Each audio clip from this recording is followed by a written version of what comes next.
ولا يزنون ومن يفعل ذلك يلقى أثاما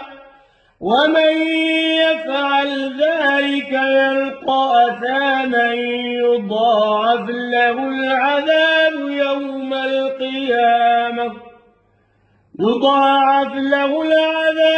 يوم القيامة ويخلد فيه مهانا.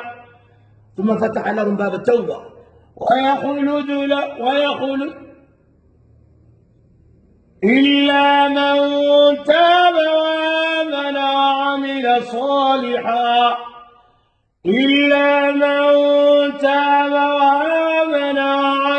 صالحا فأولئك يبدل الله سيئاتهم حسنات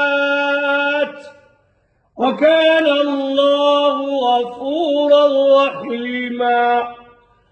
ومن تاب وعمل صالحا فإنه يتوب إلى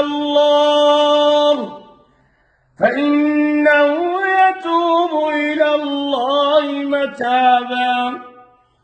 والذين لا يشهدون الزور وإذا مروا باللغو مروا كراما.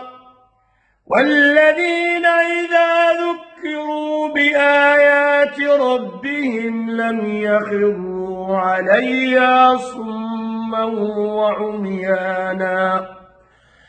والذين يقولون ربنا هب لنا من أزواجنا وذرياتنا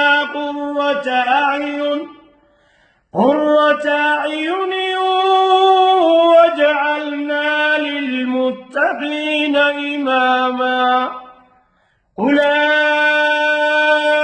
يجزون الغرفة بما صبروا ويلقون فيها تحية وسلاما خالدين فيها حسنت مستقرا ومقاما. قل ما يعبأ بكم ربي لولا دعاؤكم فقد كذبتم فسوف يكون لزاما. إلهي نغلقه قرآنك إلهي وانفعه. اللهم اجعلنا من الذين يستمعون القول فيتبعون أحسنه.